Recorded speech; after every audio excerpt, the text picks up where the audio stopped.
Hello, and welcome to Ditch Witch Diaries. I'm so excited that you've joined us. Tonight we are talking about spices and Raven. It's Raven's turn to just take it away. Woo! Okay, so we're gonna do Star Anise or Star Anise. Nice.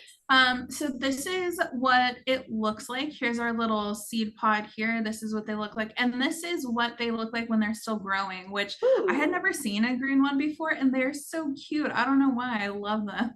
I love them too. Do you, wait, let me ask you a question. Do one of you though hate Star Anise, like the smell of it? I do not like the taste. Yeah, okay, yes. There's like one of you that hates Star Anise. I knew it was. Okay, I was like, wait a second. Why are we here? Yeah. Why are we here? I also don't like clove. I really don't. No. Like the hateful herbs tonight. Yes, it's my hateful herbs, but I still have to give them respect because of them. And they're very cute. Magical and stuff. Yeah. I mean, yeah, this is so cool looking, but it taste not for me. Okay. Okay, so botanical name is Illicium verum. The parts are the dried fruit, like this, which are the seed pods that we saw. Those are called the dried fruit. And then some folk names: Anise estrella, badian, Chinese anise, swamp star, and aniseed. That's supposed to be a comma. There we go. Okay. Oh, wait, that's not true. That aniseed is not the same. It is swamp star aniseed. Yeah, that's what it is. I was like, wait, that's not the same. Swamp star aniseed. So this then brings us to Japanese star anise or anise, which is not the same as just star anise. Same family, different herb. Japanese star anise is highly toxic if consumed. Very, very toxic. And this is what it looks like up here. It does look a little different. This center part is much more pronounced compared to the like non-Japanese regular star anise. But Japanese star anise, because it is so closely related, I just wanted to add this little bit in there. It's revered as a like Buddha tree or a shikini. And so it's often planted in temple gardens and burial grounds.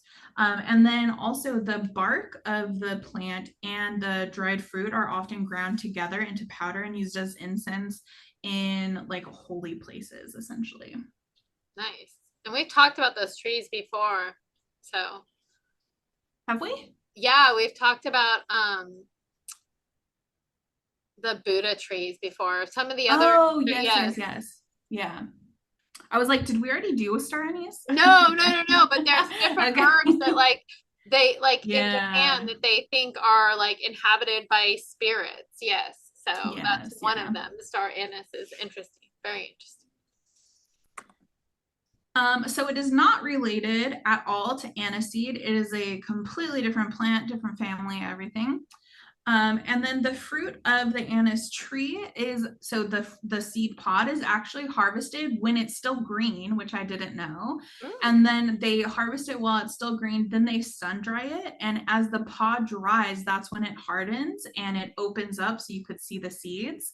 And that's also when it turns, there's like a bug in here. That's also when it turns brown. There was a bug at first in my room too, and I was like trying to ignore it and hope I didn't like suck it in. And then I know and then I'm just looking off into space. I feel like I'm crazy. I love it. I'm like, I swear there's a bug. Oh my gosh. So it is Star Anise is native to Vietnam and southern China.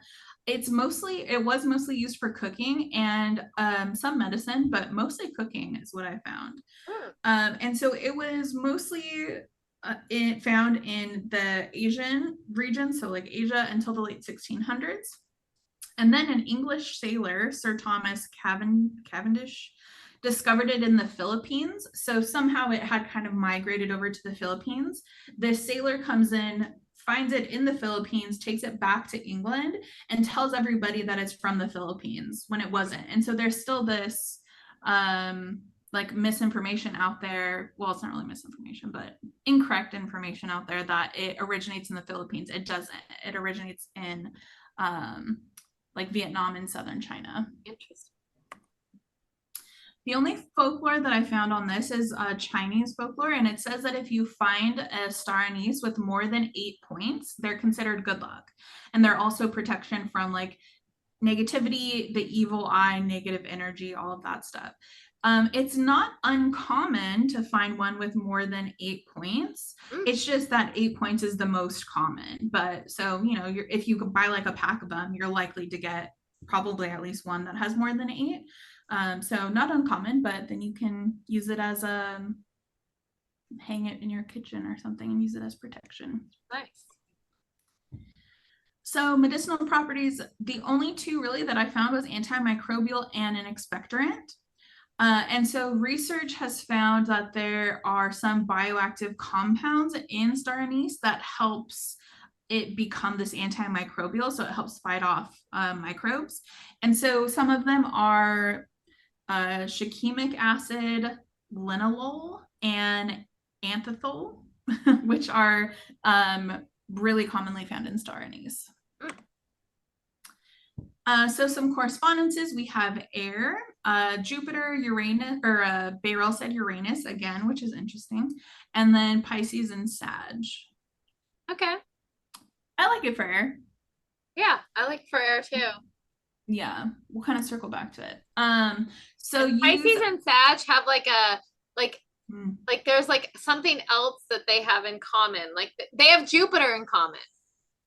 Oh, interesting. Yeah.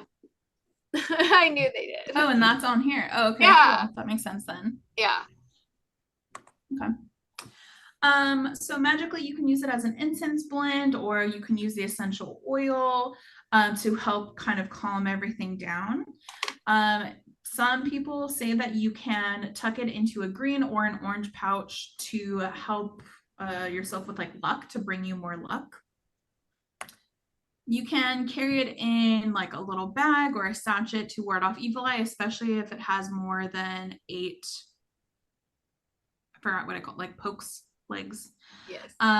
You can also hang it, as I mentioned earlier. You can inhale it to help awaken your psychic senses, which again, I said earlier that when I see that, I like to tie that into meditation and magical workings. You can also use it as a pendulum, which I thought was interesting. So you can tie like a black or a purple for magic string to it, and then use it as a pendulum, which is pretty cool.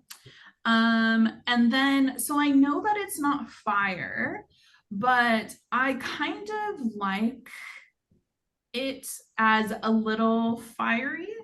And so if we do look at, I definitely agree with air for sure, because it's highly aromatic. Well, Sagittarius, but if we look at it, Sagittarius, yeah. Yeah, and so I kind of like it as like anything that has a star shape. I kind of associate that with magic as well. We talked about like, you know, cutting the apple and seeing the star there. And if there's a little bit of a fiery quality, I like to associate it with the sun, at least a little bit. So I would probably also use this in anything that's like uplifting. Like I find the sun very uplifting and then the moon very calming. So I also use this in like kind of sun-ish workings. I like that. That's it. Awesome. Yay. Not bad for me not enjoying the taste of it. I know, for both of those. Very awesome. Thank you so much for telling us all about Star Anise. Yeah. And we will see you at the next Ditch Witch Diaries.